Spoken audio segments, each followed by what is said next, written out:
Bloomberg Audio Studios. Podcasts, radio, news. This is the Bloomberg Surveillance Podcast. I'm Tom Keene, along with Paul Sweeney. Join us each day for insight from the best in economics, finance, investment, and international relations. You can also watch the show live on YouTube. Visit the Bloomberg Podcast channel on YouTube to see the show weekday mornings from 7 to 10 a.m. Eastern from our global headquarters in New York City. Subscribe to the podcast on Apple, Spotify, or anywhere else you listen, and always on Bloomberg Radio, the Bloomberg Terminal, and the Bloomberg Business app. Joining us now, a guy who doesn't believe in hold. Jon Stoltzfus just says, be in the market, participate. Thrilled he could join us today. Jon, where's SPX a year out? I think it's well over 6 a year out, but it'll depend upon what we're looking for, in terms of from the Fed and also what the new administration does, or because it'll be a new administration, regardless of who wins. Right. I mean, in terms of from what we just had. But what's the earnings story? We just had Kate Moran from BlackRock, and I don't know if I got a rock star answer from her, but Jon, what do your security analysts say earnings will be that out a year? Do we get the same earnings love that we had the last 90 days? I would say overall, I don't want to speak for them, but I can speak for our team. We would expect that we're going to see revenue and earnings growth will continue so long as we remain on a path where we have a Federal Reserve that remains sensitive to practicing its mandate, and we continue to see resilience, whether it's in business, the consumer, or to some degree at least in terms of job postings. Although I understand that on, I think it's Wednesday or Thursday, we get that revision number. It'll be interesting to see what that jobs number looks like in terms of in aggregate thus far. Jon, you mentioned the Fed a couple of times here. We're going to hear from Fed Chairman Jay Powell later this week in Jackson Hole. What do you expect to hear? Are you expecting any surprises whatsoever? I'm not. I'm expecting him to remain. His general message has been one that will likely continue in Jackson Hole this week. It'll probably be essentially the Fed has made great progress. They remain data dependent. Are looking for the confidence to begin to lower rates, and I think generally it'll be with it'll be an intimation that likely the market is going to get. I shouldn't say the market, but the Fed is going to provide Main Street and Wall Street with a down payment that'll look probably like a 25 bips cut, but he won't talk about that directly. Jon, if I say to people, corporations adapt. And I guess I've been right on that for 2 years, but who knows about the next year. But when I say corporations for adapt, how do you translate that? As they adapt on capital spending, do they adapt on headcount? How do actual companies adapt? I think they adapt on both of those that you just mentioned, CapEx and headcount. It certainly showed up in terms of technology, in terms of the technology companies last year when they began cutting, and the market liked that when they were beginning to cut warehoused employees. And then in terms of CapEx, I think investors are generally pleased to see that the investment in AI is not just within technology and communication services, but it's across the other 9 sectors as well, as business looks to create greater efficiencies.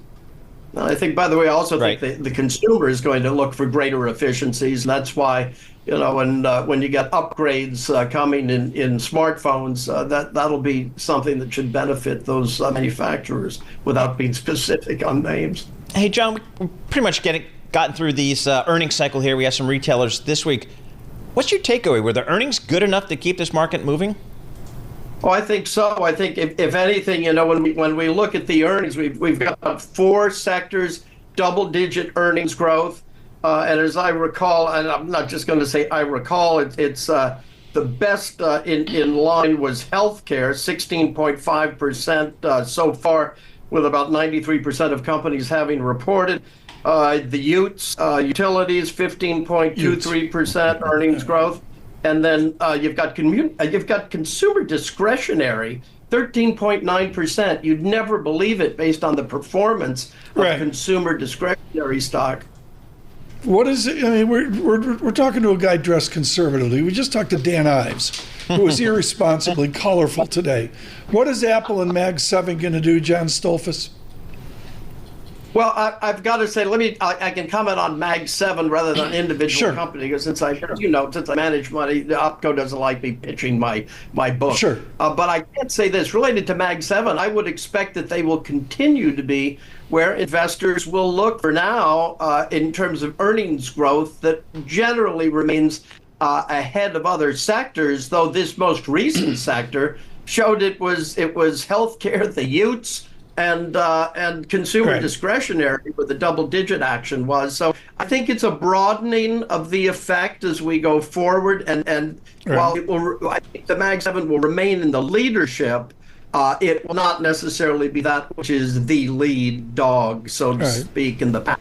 John Stoltzfus, I like dogs. Thank you so much. Love to hear you talk about the Utes.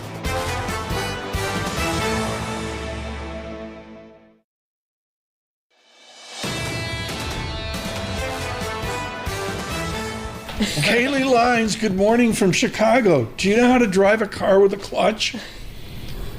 I have no idea. No. There we go. We welcome Kailey Leinz at the DNC with Balance of Power. Kailey, I want to go to tonight, and President Obama is speaking, and I think there's so many people that don't understand what Joe Biden wrought.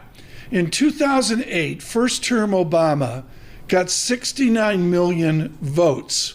Joe Biden got 17% more votes, 81 million.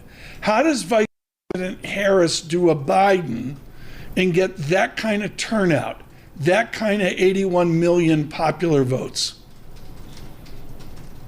Well, that kind of turnout, Tom, frankly, is something that money can help you buy, or at least you can invest in the resources to drive the turnout to vote effort in the swing states that ultimately will decide this election. And certainly the Harris campaign does have ample money to spend. They raised $310 million just in the month of July. The campaign said yesterday 60% of that was from women in particular. So turnout in the women demographic is going to be important. That's something that was alluded to on the convention floor last night, as they specifically focused on the issue of reproductive rights, heard stories of people's pregnancies and miscarriage, their inability to access abortive care. And that is something, a big theme that this convention is focusing on as they try to drive turnout, not just among female voters, but also among certain demographics like Latino and Black. Well, that's where I wanted to go. What's the Latino focus in Chicago? Axios features that today. And to me, the turnout dynamic that Pew Research identifies is about Latino. Give us a vignette of Latino visibility. Well, the Pew Research survey you're alluding to, Tom, that came out last week shows that Harris does have a solid lead with Latino voters over Donald Trump. It's something to the tune of about 17 points. And when Biden was still in the race, he was effectively tied with Trump in that demographic. We actually spoke here on set in Chicago yesterday with Frankie Miranda, who runs the Hispanic Federation. They have done specific polling on this, and he told us 57% of Latinos that they surveyed say they are now more enthusiastic and interested in this election cycle since Kamala Harris entered the race. He said 73% of registered Latino voters are now almost certain that they are going to vote in this election cycle. And that could be critical in certain states, including swing states like Nevada, where the New York Times and Siena polling that came out over the weekend found Harris within 1 point of Donald Trump. So the Latino vote could make a big difference in a state like that. I don't know where it clicks in, Paul, but we get to a point where turnout is the only thing discussed. Policy doesn't matter. This, that doesn't matter. All it's going to be is get out the vote. Get out the vote. Kailey, the Democratic Party came into Chicago with some pretty solid momentum, with VP Harris being named the top of the ticket here. They had a good first night. It seemed like last night. What's the level of optimism in Chicago these days among party faithful? Well, there's a lot of energy, Tom. Democrats, especially at the highest levels, are very enthusiastic about the Harris-Walz ticket. And frankly, it seems to me quite relieved that this is a convention celebrating that and not a convention filled with dread about whether or not Joe Biden, as an octogenarian, would be able to ultimately win the election in November. Of course, it was an emotional night in Chicago last night when Joe Biden gave his address very late into the evening. He talked well past midnight on the East Coast about his legacy, but he tied that very much to the effort of not just him as president, but also Kamala Harris as vice president. I will say, though, while the Democratic Party is trying to preach this notion of unity, that they have all coalesced behind this ticket, divisions are still certainly present. You see a lot of that outside the United Center, as there's been thousands of protesters protesting over the ongoing war in Gaza. And that's why developments in regard to a potential ceasefire, which Israel has agreed to, Hamas, the jury is still out on. But the political timing of that, if it comes to fruition, certainly can't go without notice. The effort toward a ceasefire was raised by Biden last night. It was raised by progressives like Congresswoman Alexandria Ocasio-Cortez, who also spoke on the floor. And I would guess that it's going to come up repeatedly, potentially in Harris's own remarks on Thursday night. So going to there, Kailey, VP Harris's remarks on Thursday, a lot of the country, most of the country is still trying to get to know Kamala Harris. What do we expect to hear from her on Thursday? What do you think the tone and the meat of the speech will be?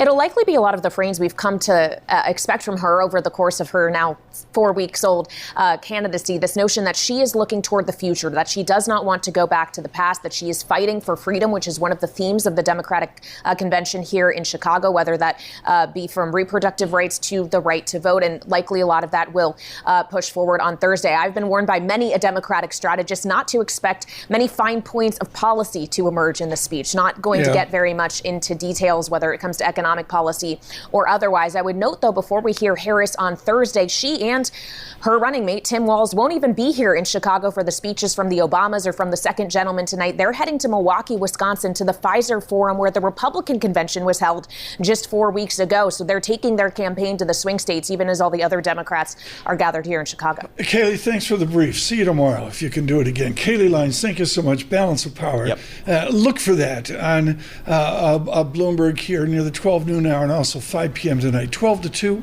and 5 p.m. as well.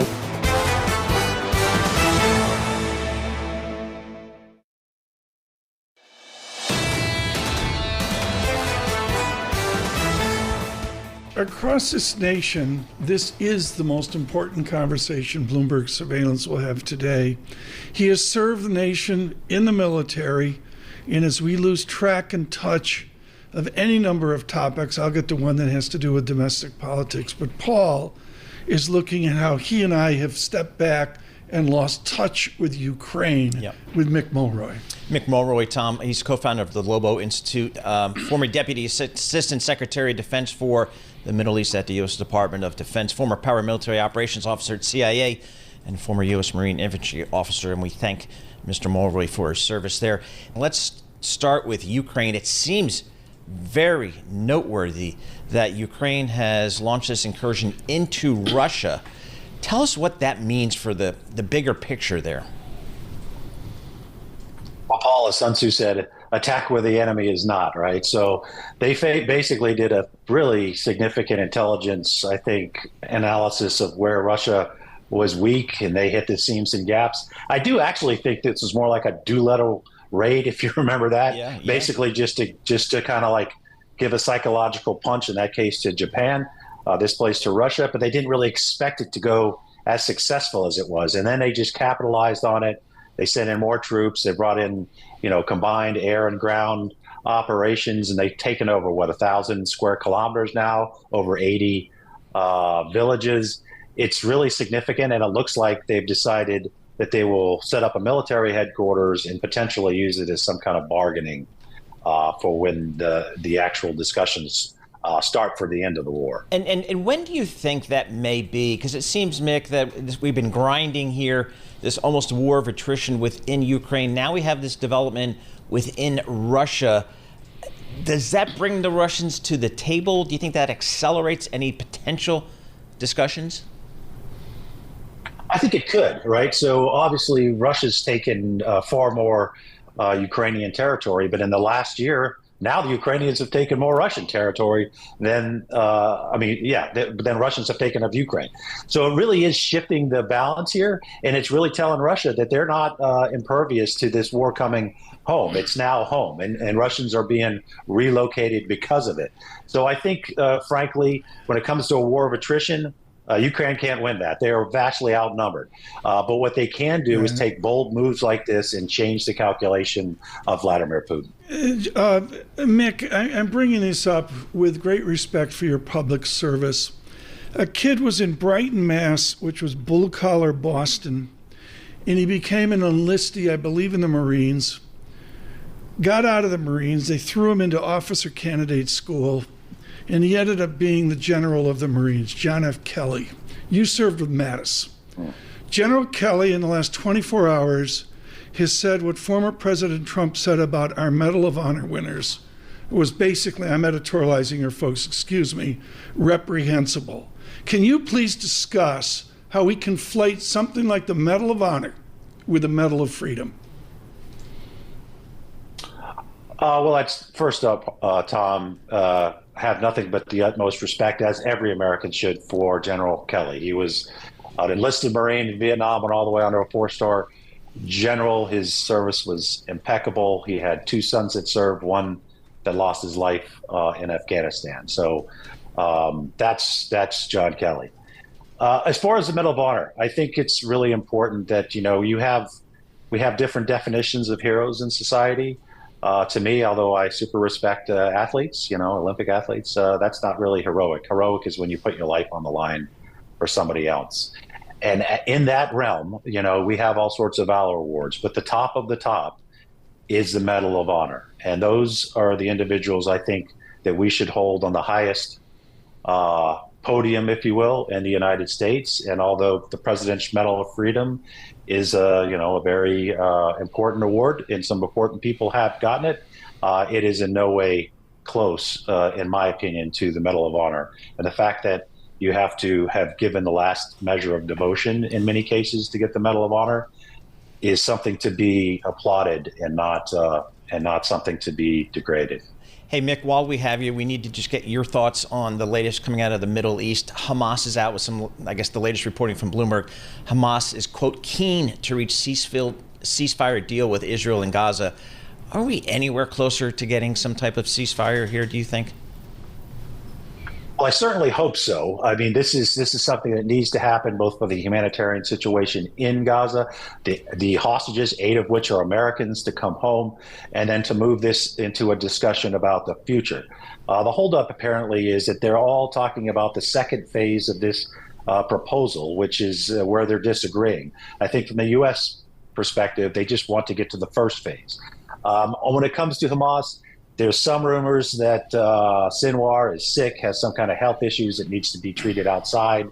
That might push them more toward, quite frankly, a ceasefire agreement, because in my perspective, Hamas basically just cares about Hamas, not the people of Gaza. But this is something that I think is in the last stages. The U.S. has been very optimistic many times before, so quite frankly, a lot of the people that follow this don't really pay attention to that. It's really what Hamas is saying and what Israel is saying specifically. And although Israel looks like they've accepted this bridging proposal that was presented by Secretary Blinken, now it's up to Hamas to see if they will. It's been one of those things that they've never missed an opportunity to miss an opportunity, and hopefully that won't happen here. Mick Mulroy, thank you so much for joining us this morning, particularly those comments on what General Kelly had said about the Medal of Honor. Mick Mulroy, serving the nation, of course, and with Lobo Institute.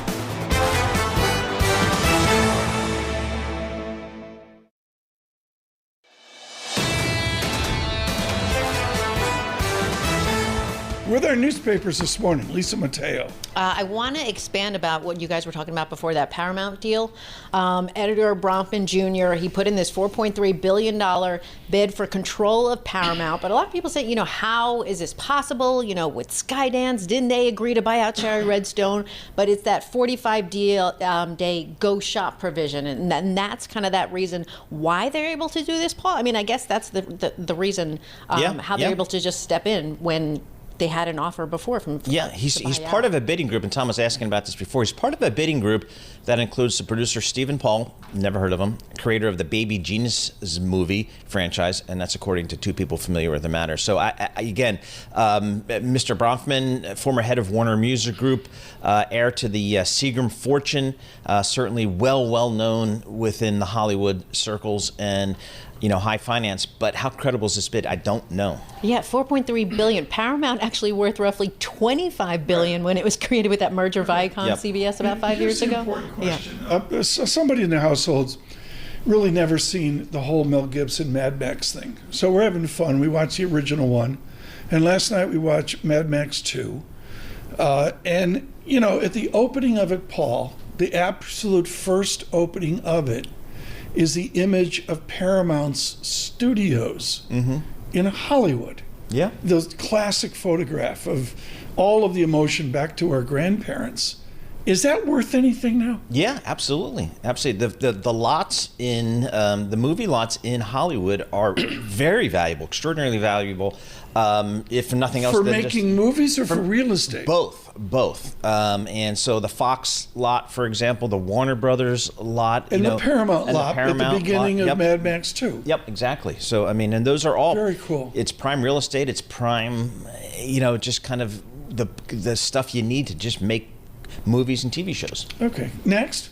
Okay, Tom, I'm not sure if you plan on visiting Yellowstone on your trip to Jackson Hole, but national parks, they have this problem. They have a lot of visitors, like more visitors, but they don't have enough staff. So people going to places like Zion National Park in Utah, Yellowstone too, they have longer wait times. They're waiting on these long lines for shuttle buses. They don't have enough staff to kind of keep up. So they're doing a few things. They're closing visitor centers. They're closing bathrooms. They're starting to notice that the trails are starting to get more crowded. And this is just becoming a growing problem because people enjoy the parks and they want to get to them, but there's just not enough people to man them. And then the budgets too are starting to dwindle. Well, the budget, but mostly it's just a wall of Americans taking advantage of Teddy Roosevelt's vision. And it's just, what do you do? And one school of thought I've seen is you got to limit, you have to have passes and limit when you can go. And I think you got to pick your times when other people aren't going, but that's hard to do when you've got kids, you've got kids and you only have limited windows to go. That was life-forming for me. We got in the car and went. And my parents thought nothing of driving across the country, halfway across the country, and there was always a park to go to. But now it's thousands and thousands of people. Yellowstone is my fave. Is it? You've been? Yeah, it's awesome. That's on my list. I have to do it. Go to the tent cabins in the Yellowstone Valley. Okay. So you're kind of camping out, but it's a cabin, like a wooden floor. So it's glamping. Yes, and the tent cabins and the valley floor of Yellowstone, phenomenal experience. Kids, kind of camping out. So it's like that's like my camping. It's like the Hassler in Rome. Yeah. Okay. Yeah, exactly. Sure, I got that right. Okay. Kind of camping. Kind of camping. Yes, glamping. We've done it. Fire Island has glamping. We did that on the island. Okay, we've been talking about dating apps, right? The problems they're having, like Bumble, right? A lot of fewer people using them. I gave up my subscription. See, there you go. Prime example. The Washington Post says there's new kind of apps that are taking over, loneliness apps. I don't know if you want to call it that, or maybe friendship apps. So they're apps that people go to if they want to just have. Where do you it's get the Washington Post. I'm telling you, you're working from home, and that's the problem. You don't have friends. You don't see anyone in person. Why are you looking at me? You're lonely. So you go on an app, like an app called, Breakfast. It's called The Breakfast. You go on it, you pay a fee, and you find someone who wants to sit and have a conversation with you. It could be a female looking for a female friend. It could be a guy looking for a bro hangout. It's something like that people feel like they don't have anymore because they're lonely. And so these apps, The Breakfast, Time Left, Creative Lunch Club, they're even creating little gatherings of 6 people or more. So they each put their name in and they all get selected and they go on this, I guess you could say date, but it's not a date, it's just a meetup. All right. And so this is how people are doing it. But Bumble is seeing it. They acquired Geneva. That's an app to help people meet new friends. So Bumble is starting to see that trend too. So they're getting into that. So it's not dating, it's not networking, it's just friends. The Breakfast. That's it. Paul, we learn something every day from Lisa. It's called The Breakfast Meet app. new people over breakfast. Not dating or networking. No. It says this, no folks. strings attached. Not dating or networking, just breakfast. Just breakfast. 17 cities worldwide for the breakfast. All right. Can't you just go into a bar and meet people? What's a movie where, I don't know, Nicole Kidman or somebody, or Billy Crystal, I think, lectures on that? It's not just breakfast. There's no such thing. There's no such thing. Thank you, Lisa. I learned something. One more. Luxury trend at hotels is bunk beds.